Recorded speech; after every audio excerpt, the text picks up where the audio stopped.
Bienvenidos a otro episodio más del Subviraje, pero este no es un episodio normal.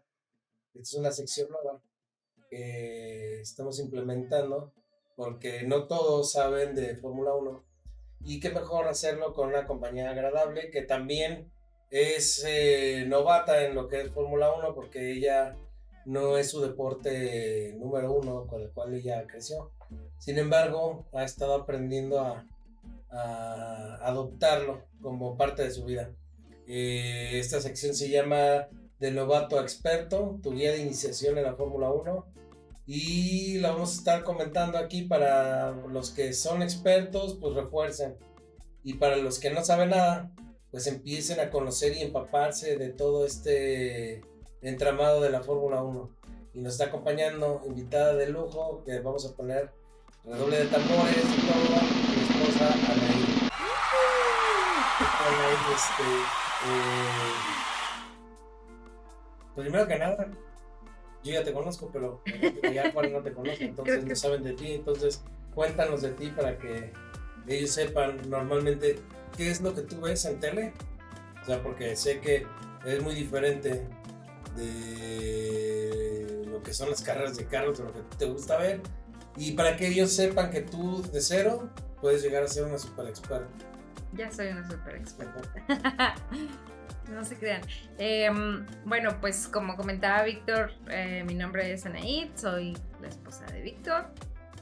Creo que esta inquietud de novato experto surgió de precisamente pues de la pasión que tiene Víctor y de compartir eso, pero en mi caso pues yo por ejemplo pues no soy una experta definitivamente en las carreras, ni en la Fórmula 1, ni en el automovilismo, pero pues en este arte de compartir el gusto de Víctor con las carreras, con la Fórmula 1, con el automovilismo precisamente, pues sí me encontré con el detalle de que pues yo no sabía muchas cosas. Entonces había escuchado por ahí cuando estaba más chiquita que si Adrián Fernández, pensaba que era lo mismo.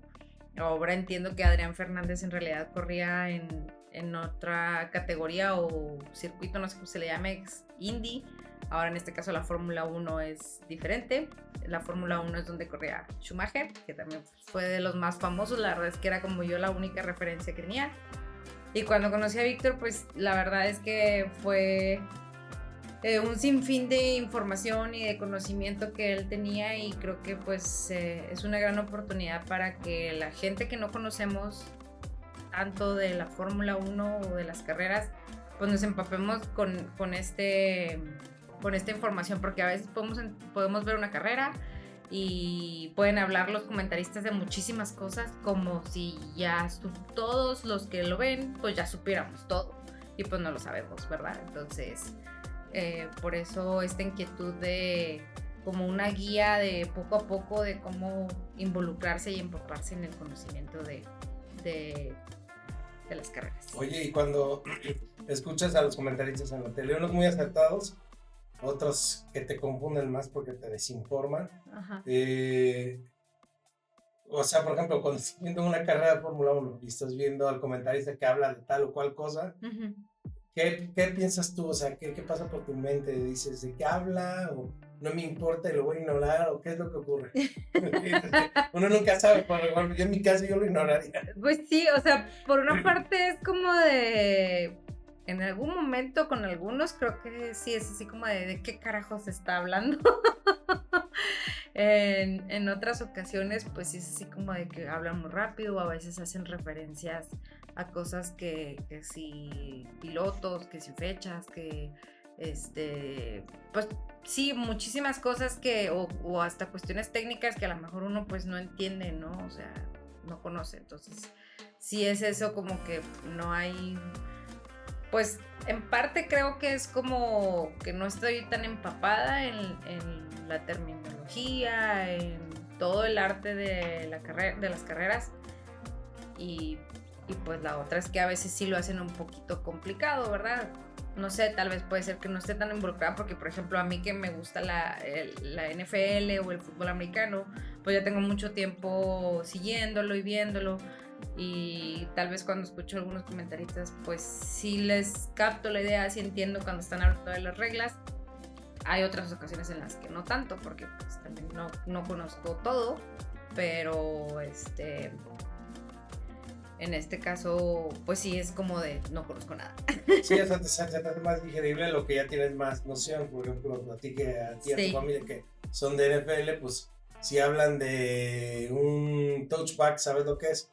Pero si en Fórmula 1 te dicen bandera amarilla con rayas rojas, pues no sabes ni qué está ocurriendo, ¿ah? Sí, o sea, por ejemplo, pues cada vez, y tú lo has visto, cada vez que estamos viendo las carreras y a veces te pregunto, ¿y por qué esto? ¿Y por qué aquí? ¿Y esto qué significa? Y cosas así, o sea, por ejemplo, también oigo mucho que si la chicana, y yo, pues, ¿qué es la chicana?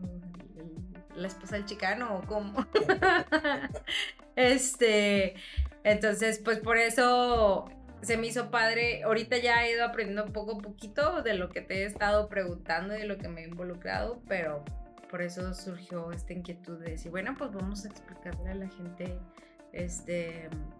desde lo básico, se pudiera decir, de la Fórmula 1, de las carreras, de cuando empezó. Bueno, yo peculiarmente soy una persona que me gusta mucho saber todo, soy muy preguntona, tú lo has visto, y de por qué, cómo funcionan las cosas o desde dónde vienen, me voy así como de, ¿y desde cuándo? ¿Y cuándo fue la primera vez? Ahora así como del el niño de 3 años, ¿y por qué?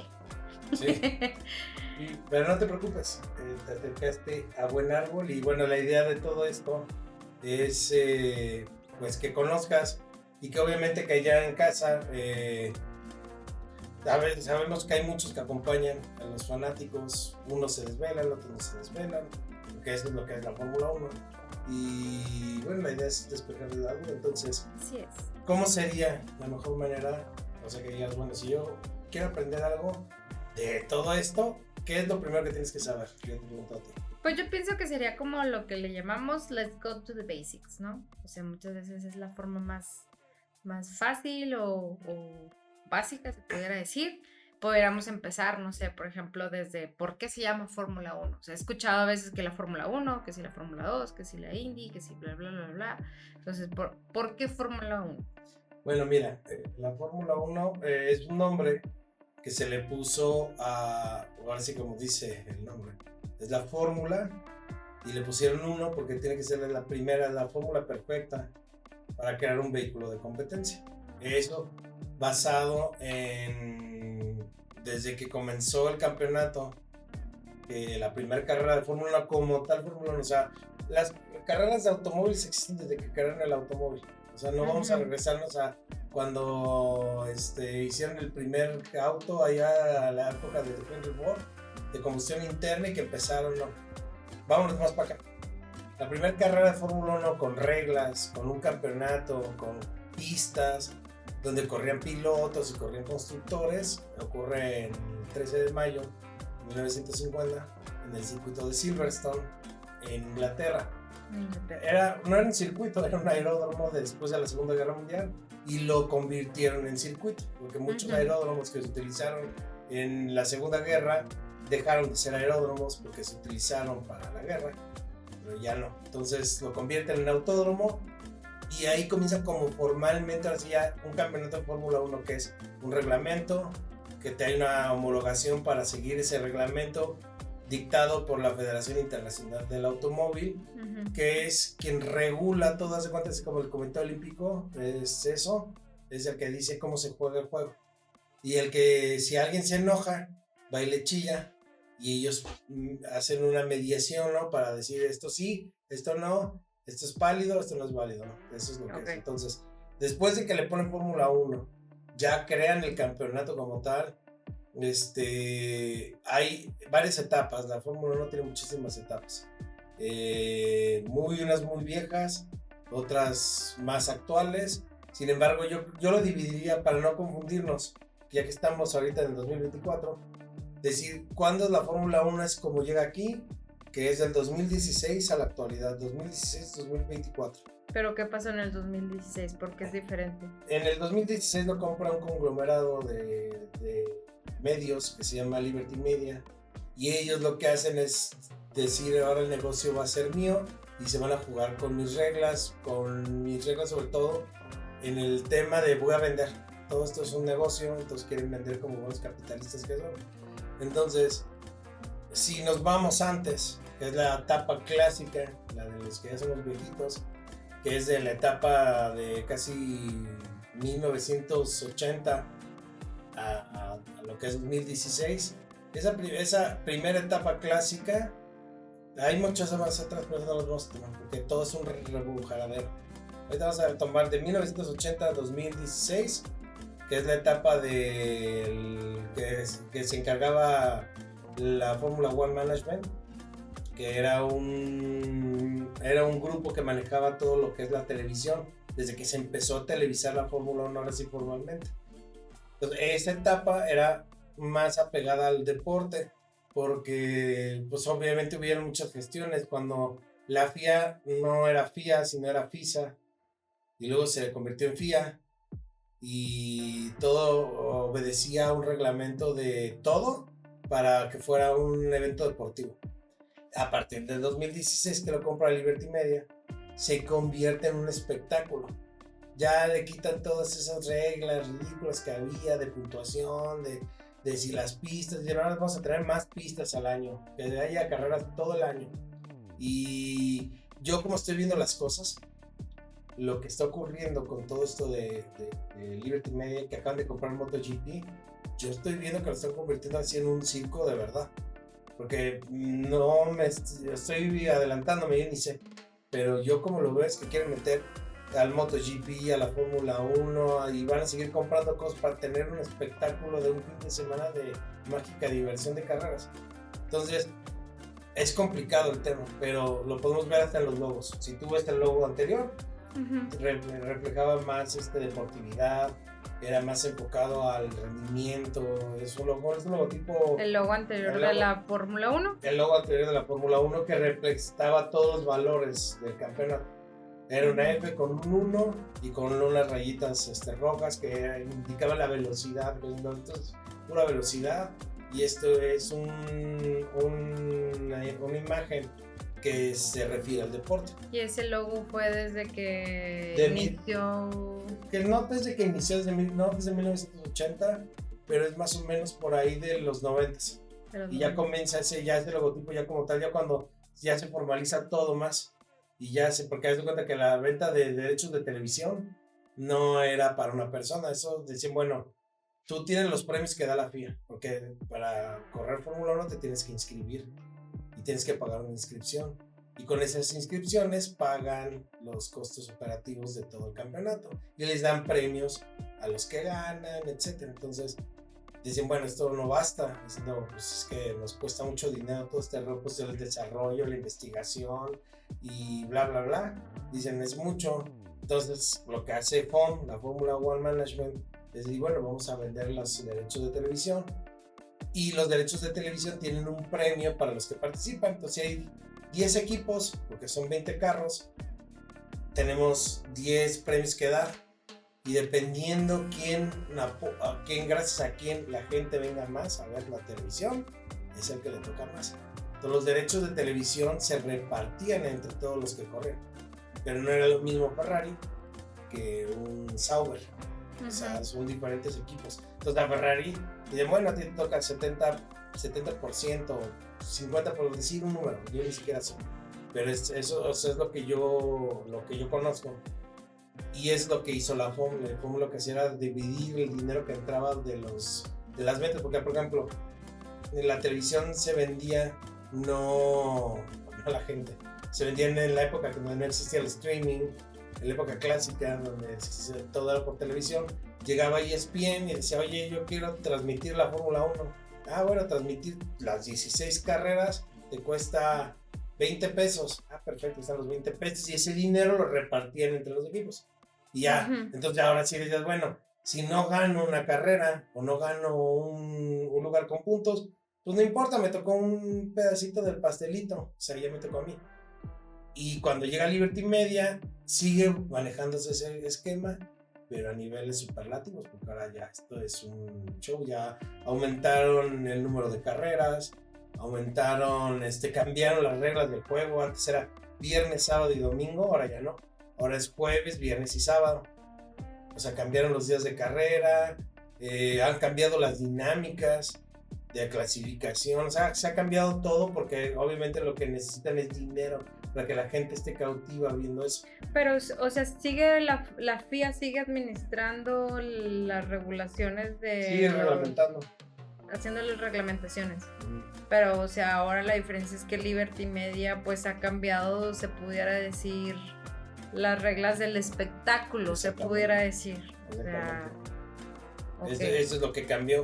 Entonces cambió el número de carreras, cambió las puntuaciones. Ok.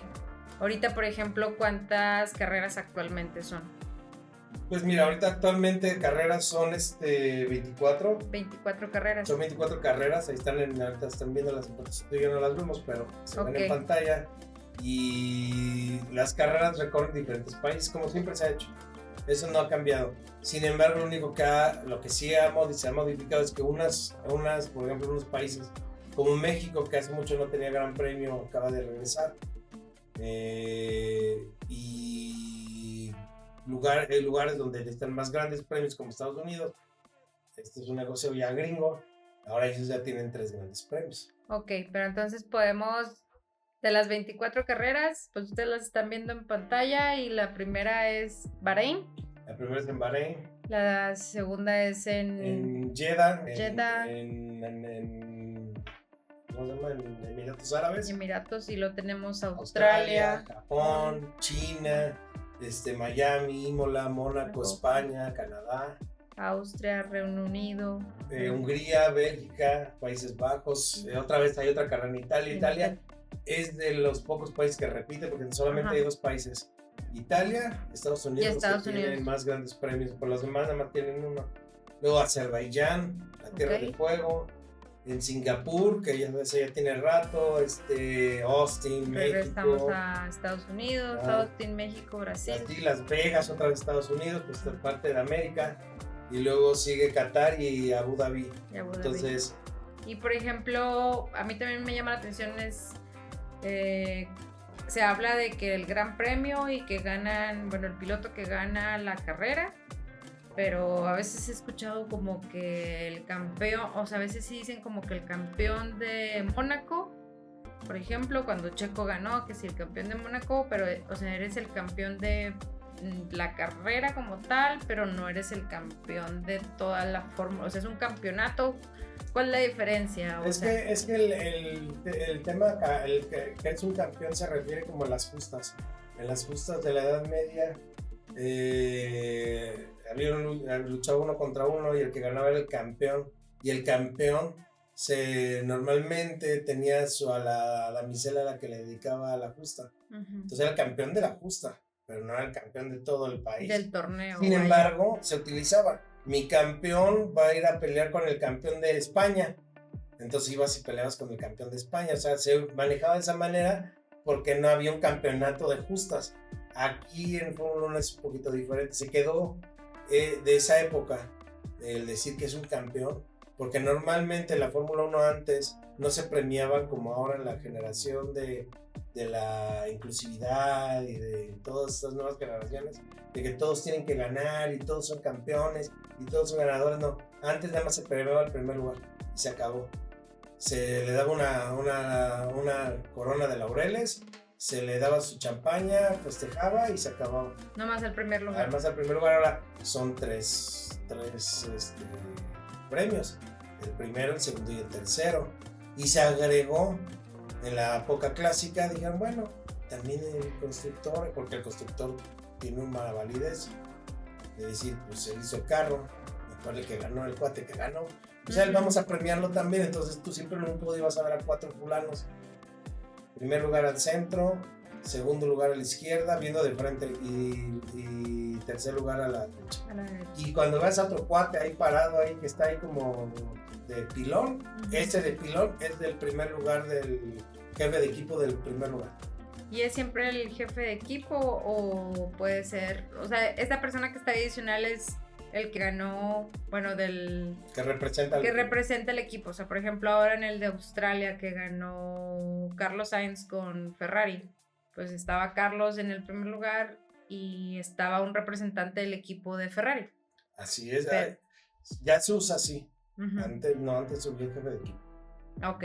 Y a raíz de, yo estoy seguro que fue así, a raíz de Red Bull, un poquito, a lo mejor un poquito antes, no recuerdo bien.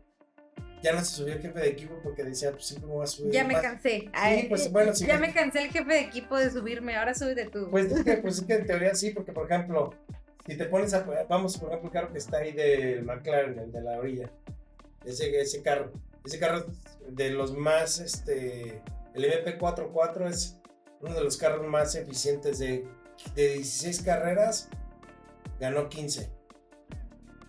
Según Entre divididas entre Prost y Senna.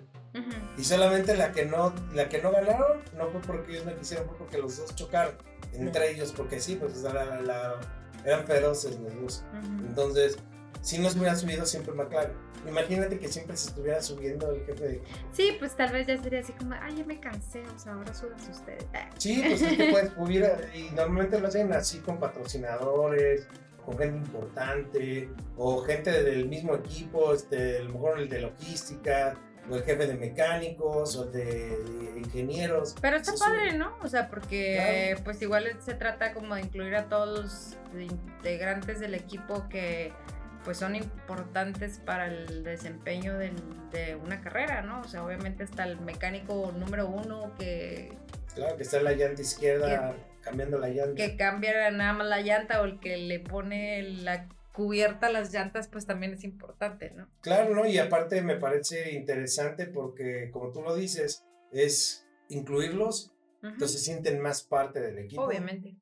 Y es compartir la gloria con todos, porque, digo, siempre ha sido la Fórmula 1, creo que eso sí ha tenido, las competencias siempre ha sido muy inclusiva, porque me acuerdo que antes a lo mejor no tenían esas dinámicas, pero antes se acostumbraba mucho que el parque cerrado donde llegan los carros y ahí se tienen que quedar y nadie los puede tocar, está abajo del podio, y a veces quedaba muy cerca del podio, quedaban los mecánicos para ver al piloto que ganaba. Y muchas veces me tocó ver a Schumacher aventar la botella de champaña, la agitaba tantito, mojaba tantito, le decía, y agarraba y echaba la botella de champaña para abajo, pues se la tomaran los mecánicos. Ujú. Y se acabó esa costumbre porque varias veces la botella cayó y se rompió, o le cayó a alguien, entonces ya dijeron, ya no se puede hacer eso, te bajas y se la entregas. Ok. Y bueno, y menos ahorita, porque ahorita ya les ponen camaritas, así cuando están aventando la champaña, La se está champaña. viendo todo, cómo están ahí, el relajo. Pues, A mí se me hace muy padre cuando ganan la carrera y luego que salen corriendo todos los del equipo, precisamente. Bueno, llegan al final de ahí de donde está el podio, cada uno de los vehículos, y luego ya se bajan, les hacen sus entrevistas, pero en eso sí es como que se acercan todos, ¿no? Y se me hace muy padre cuando llega todo el equipo y les hacen ahí bola y lo festejan.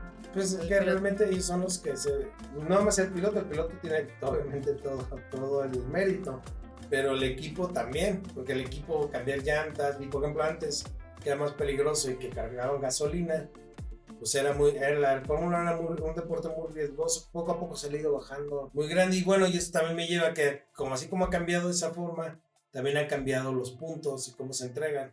Ok, Porque ¿cómo se cuentan ahora los puntos? O sea, ¿qué necesita un piloto para poder ser campeón?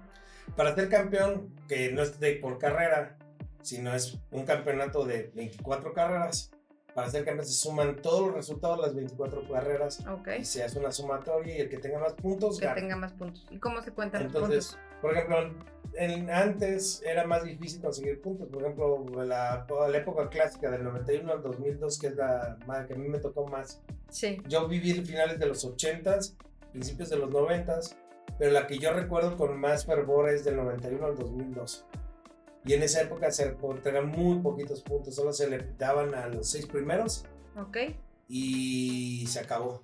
Entonces luchar hasta por el 6º lugar, que era un punto, era una lucha encarnizada porque todos querían ese punto que quedaba.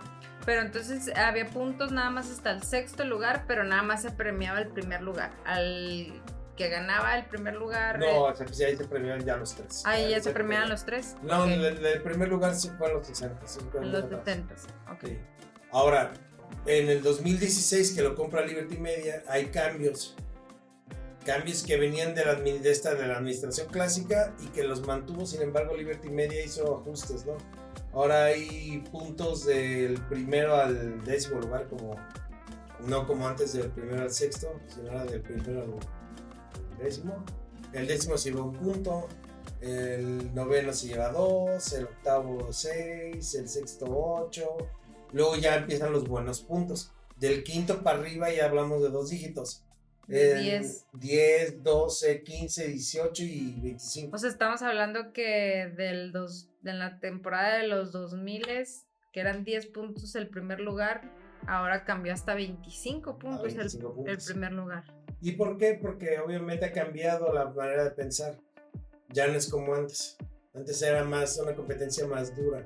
Y creo que eso lo he visto en todos los deportes, ya no nada más en Fórmula 1. Si uno ve las cosas que cuentan, por ejemplo, yo soy suscriptor del podcast de Latin Lover. Sí, no, y no me da pena decirlo, la lucha libre siempre me ha gustado.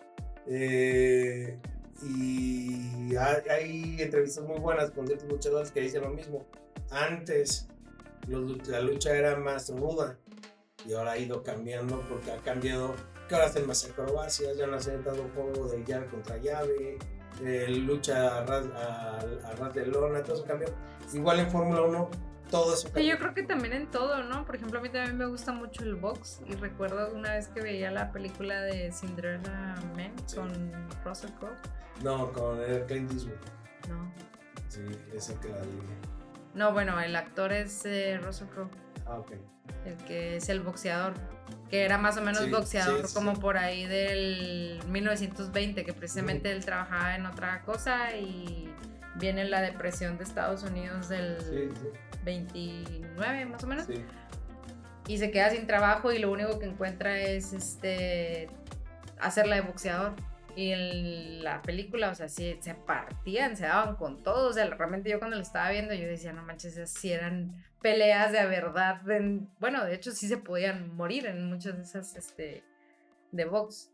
Y ahorita, pues realmente sí, como dices tú, es de chocolate, así como que, ay, se pegan y ya lo abrazan. Pues sí, y no tanto de chocolate, porque si uno se parara ahí, pues a uno le ponen en su mouse el garaje en fácil. Pero en menos de un round, de pensar yo que he ido a lucha o que he ido a peleas de kickboxing y todo eso, uno ve cómo a veces que no hacen nada, a veces están luchando, pero el estar bailando en la lona es muy cansado. Entonces eso ya de entrada tienes que tener una condición superlativa para poder aguantar estar brincando arriba de la lona. Sí, pues yo creo que es en general en la mayoría o en casi todo o en algunos deportes, sobre todo donde hay mucho riesgo, que han ido evolucionando como para tratar de cuidar más a los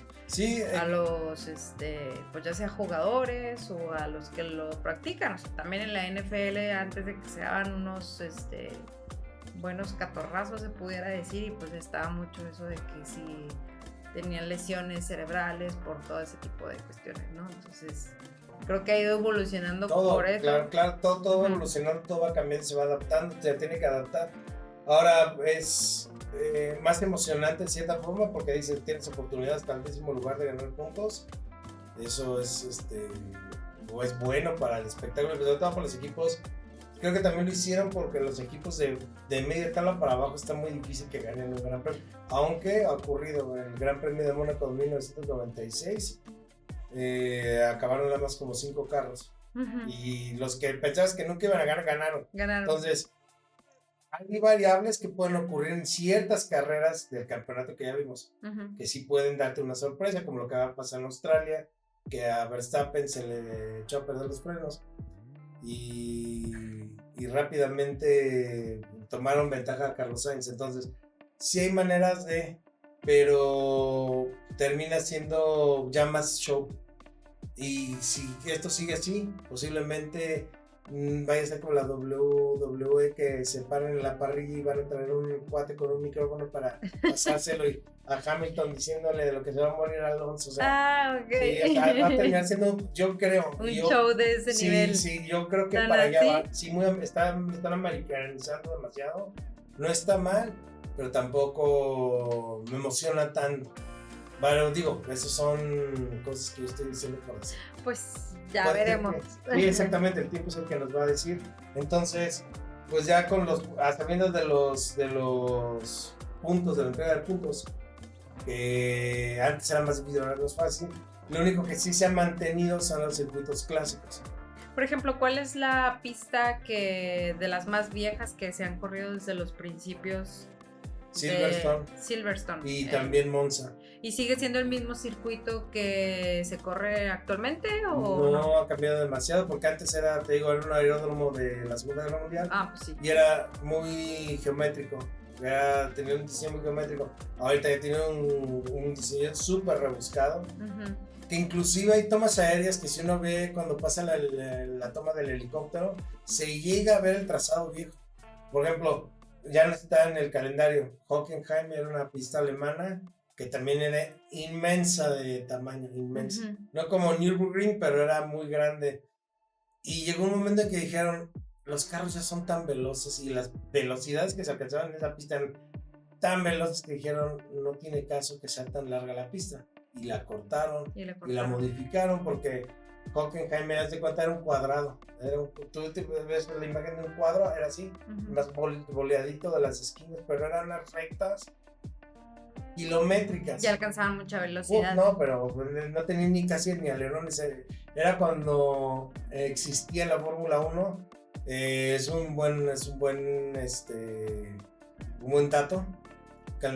Antes, en la época clásica, se importaba la aerodinámica y cambiaba y bajaban la carga aerodinámica porque no se necesitaba. Entonces tenían unos aletines prácticamente así, más unos planitos ahí para no decir que tenían errores. Ahorita no. Ahorita en esta época de tanta velocidad, de tanta potencia, requieren de traer de veras carga aerodinámica y por eso están los alerones, pero casi como paredes, para que peguen el carro al... Por ejemplo, ahorita, ¿cuánto alcanza la velocidad de un carro de la Fórmula 1? Pues bueno, varía mucho de la pista, pero por ejemplo, pues sí que Monza, que es que le dicen la catedral de la velocidad. De la velocidad. Que es una de las pistas de las primeras. Pueden llegar a alcanzar hasta 340. 340 kilómetros. Y por ejemplo, en los tiempos de los 60, pues no estaban alcanzaban? No estaban tan bajos, también de 280, 250 kilómetros en carros muy peligrosos. Ahorita, toda la seguridad que se ha implementado, tanto de piloto como de carro, por ejemplo, si tú ves este carro de aquí, ya tiene el halo, y el halo ya te impide para que llegue a la cabeza del piloto. Entonces, el piloto trae un aditamento que se pone en el cuello que se llama Hans Device, que se evita que dé chicotazos, pero los alerones de los carros siguen siendo así muy pronunciados porque necesita que el carro tenga carga aerodinámica. Entonces, estamos en la época de la aerodinámica, baby. Aquí no importan los motores. De la época de Enzo Ferrari decía que a él esas fregaderas no le importaban.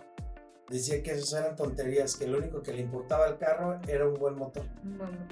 Porque era la potencia. Hoy en día ya el motor vale para puro sorbete. Lo que importa es dominar la aerodinámica.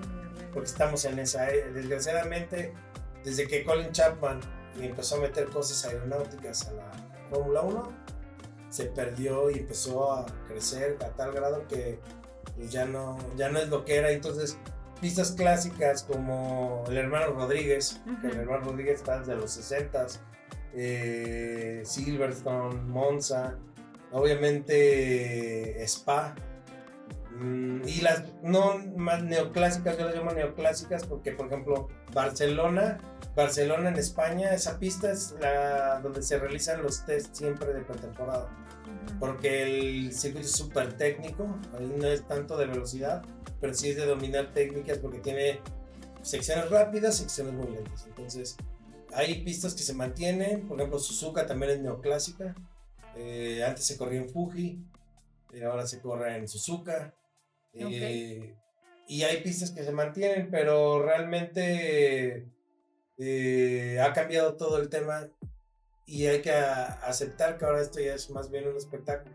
Y por ejemplo, o sea, en un circuito hay ciertas regulaciones como para decir, tu circuito debe tener tantas curvas o al menos una curva de tantos grados, una recta no puede ser más de tanto, bla, bla, bla. O sea, realmente cada circuito es a preferencia de la sede que dice, yo quiero que mi circuito sea así, así, así. Sí, del diseñador, Del y diseñador.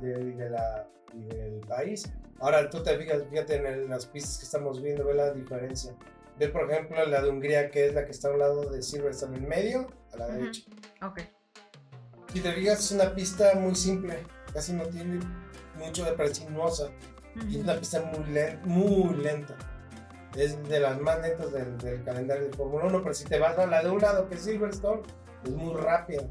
Silverstone en estas versiones. Porque tiene muchas rectas, ¿no? Tiene muchas rectas y tiene curvas de muy alta velocidad. Beckett's, la curva de Beckett's, que son unas heces entrelazadas, es casi a fondo. Entonces, realmente, y esas curvas siempre han estado, pero realmente lo que varía es a gusto del diseñador y de la sede, que dice, yo busco una pista lenta, busco una pista rápida. Por ejemplo, Monza es un monstruo de velocidad, si te fijas, tiene lo que ellos le llaman variantes, que son chicanas, tiene 3 chicanas y una, pues, la que le llaman parabólica, que también es de media velocidad, pero todo demás es a full, o sea, nunca el acelerador casi no frena. No, casi no frenas, vas a fondo con el acelerador. Sí, no, pues está en gran parte como totalmente recta. Monza es de las más antiguas, ¿no? Sí, es de las más antiguas. ¿Qué es lo que se ve como ese el ovalito? Gris.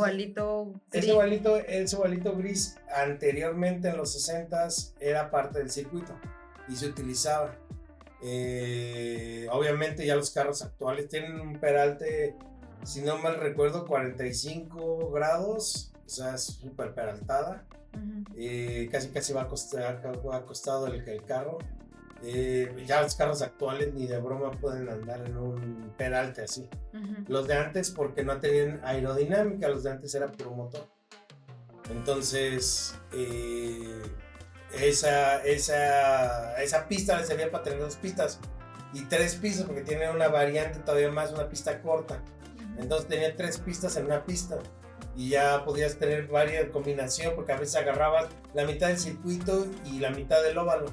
Eso es una, el circuito normal es otra, el óvalo es otra, el óvalo más el circuito chiquito es otra, o sea, porque como que la puedes hacer combinaciones. Sí, ¿Alguna de estas pistas es de lo que le llaman circuito urbano? Sí, obviamente Mónaco es circuito callejero. Es de pista calle, pura calle. El Albert Park en Australia se le llama semitemporal o temporal, porque la mitad de la pista sí es pista y la otra mitad es un parque. No sé si tú llegaste a ir al Parque Fundidor aquí en México. Sí, en Monterrey. El Parque Fundidor es un parque, pero era pista también. Entonces la gente, cuando no hay carreras, está en la pista. Pero cuando hay carreras ya no se le permite a nadie pasar a la pista y se convierte en pista. Entonces es temporal porque sí sirve para correr, pero no es su función principal. Como en México, el hermano Rodríguez, ciertas partes, sobre todo al final de la recta, en la curva de Moisés Solana, y para llegar a lo que era antes la antigua horquilla, es en la zona de conciertos. O sea, ahí hacen conciertos y hay la gente en la pista viendo conciertos, pero cuando viene el Gran Premio, pues sí, obviamente en pista. No se ocupa. Claro, exactamente. Entonces terminan siendo temporales. No pistas como tal. Muy bien. Y bueno, creo que esta es nuestra plática. Yo creo que pues, estuvo muy bien para empezar a aprender.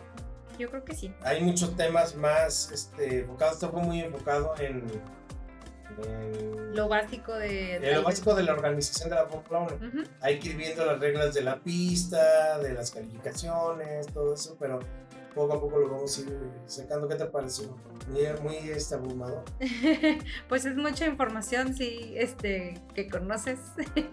No, y conozco más. Sí, desde que te conocí, pues yo supe que sí eras como una enciclopedia del automovilismo andante, de que hablabas y en 1900 en la carrera el piloto, quién sabe qué, y yo así de, ok. A veces me impresionó cómo acumulas tanta información. Yo no me acuerdo ni siquiera lo que hice antier, entonces, pero bueno. Pues eso ya es cuestión de cada quien y creo que es algo muy padre aprovechar todo ese conocimiento que tienes, que pues también nos comente la gente qué es lo que les gustaría conocer. Para mí creo es lo básico con lo que pudiéramos empezar. Creo que hay muchísimos otros temas. Yo tengo mucha curiosidad por saber, por ejemplo, de los presupuestos de los equipos, todos los equipos que ha habido. Pues no sé, estaría padre también las etapas del automovilismo de Fórmula 1, por ejemplo, como dices, de cuando se empezó en los 60s a los 80s, de los 80s a los 2000s, de los 2000s a la actualidad, ¿no? O sea, cómo ha ido cambiando. Como la otra vez que estábamos viendo la película esta de Grand Prix. De Grand Prix, el carrito era totalmente diferente a lo que es ahorita. Que a mí en lo personal me gustaban más los carros de aquel entonces. Pero pues creo que hay muchísima información en la que podemos compartir con la gente para que pues se vayan involucrando más, para los que no somos expertos. Pues sí, para los que no son expertos que se sumen y que ¿por qué no se vuelvan expertos? Porque de eso se trata esta sección en el subviraje, es que nada más escuchándonos a platicar un rato y que vean que sí se puede y que está muy digerible el tema, o sea, no se trata de aburrirlos, porque aparte para empezar yo ni sé, si quisiera aburrirlos pues no se puede, porque no sé, pero si supiera también lo haría digerible porque se trata de que todos aprendamos. Exactamente. Y lo vemos como una diversión. Sí. Entonces ya se saben, las de cajón, se los acabo de decir en el video que voy a subir. En el anterior y en el primero, ya saben, la manita arriba, le dan like al video, lo comparten, se suscriben al canal, prendenle la campanita a las notificaciones para cada vez que suba videos con mi esposa, que esperemos que sean muchos, que no se me vaya a aburrir tan rápido. A ver qué tanto les aguanto, Ya está amenazando, son las muy buenas que ya. No, tal vez me hago experta así y pues ya no. Puede ser que al rato ya sea la que esté. Y ya tenga mi propio canal o programa de Fórmula 1 comentado. Puede ser, o cada quien como la que se hace. Porque imagínense, hablaríamos de Fórmula 1 todo el día, a todas horas. Ya se la saben, se suscriben, nos comentan, dejan comentarios qué les gustaría, si les pareció aburrido, no les pareció aburrido, en qué se puede mejorar, si yo hablé mucho, si Anaí necesita hablar más. Si quieren que ya nada más me quede callado y pongan mi voz en off, que hable para que se note así, para que se note lo que estoy hablando yo, no sé, lo que se les ocurra, bienvenido. Todo está por mejorar y porque vayamos haciendo lo mejor cada. Así es, o que también nos compartan las dudas que tengan sobre la Fórmula 1, o sea, a lo mejor si ya más o menos eres conocedor de algunos años atrás, pero tienes algunas dudas o que te gustaría conocer, pues. O también una dinámica que estaría muy padre, podríamos hacer una dinámica con los ahora sí, espectadores que lo están viendo, que me mandenle preguntas a Anaí, se las puedo mandar a ella y ella me las puede preguntar. Sí, puede ser. Ustedes, puede ser como si yo te estuviera entrevistando. No, o una trivia. Una trivia. Sí, a ver qué tanto sabe. Ok, vale. Y que saben, y si ustedes me pueden enseñar también, porque eso también es válido. Tal vez yo también aquí acabe educado, entonces sería padrísimo, porque entonces se rompe la cuarta pared y ustedes también participan y se involucran en este proyecto que se llama El Subviraje. Claro que sí. ¿Sale? Bueno, pues nos vemos el próximo programa, esperamos que sea la próxima semana, y sin más, ahí estamos en contacto, hasta luego. Bye.